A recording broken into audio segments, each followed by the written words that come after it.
Ako si Inday. Isa akong huwarang OFW sa gitnang silangan na tinaguri ang bagong bayani sa ating lipunan. Ngunit, hindi madali ang pangingibang bansa.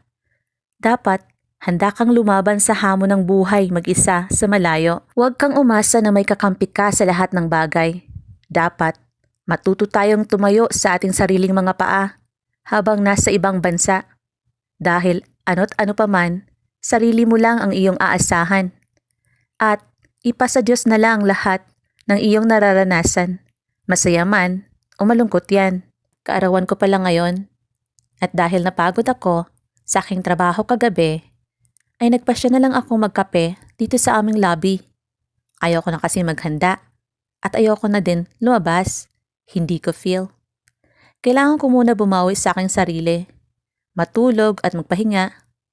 Salamat pala sa pamilya ko na bumabati sa akin. Kung kumusta na ako dito at anong ginagawa ko at kung anong handa ko. At sa lahat pala na bumati sa aking kaarawan, maraming salamat sa inyo, mga kamag-anak ko, mga kaibigan, kasamahan sa trabaho ngayon at dati, mga batchmate, classmate at mga bago kong kaibigan sa mundong pinasukan ko ngayon. Nasanay kasi kami na kapag may kaarawan sa amin ay sineselebrate namin ito. Bongga or simpleng handa ay okay na. At yun ang nakaugalian kong gawin dito sa Saudi. Taon-taon. Naghahanda ako.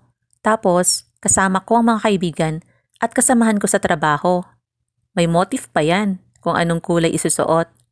Kaso dahil na-stress ako sa trabaho kagabi, ay walang celebration na nangyayari ngayon. Pinahinga ko muna ang katawang lupa ko. Kasi hindi tayo robot na hindi napapagod. Huwag lang sumuko, magpahinga at magpalakas. Tapos bumangon kang muli.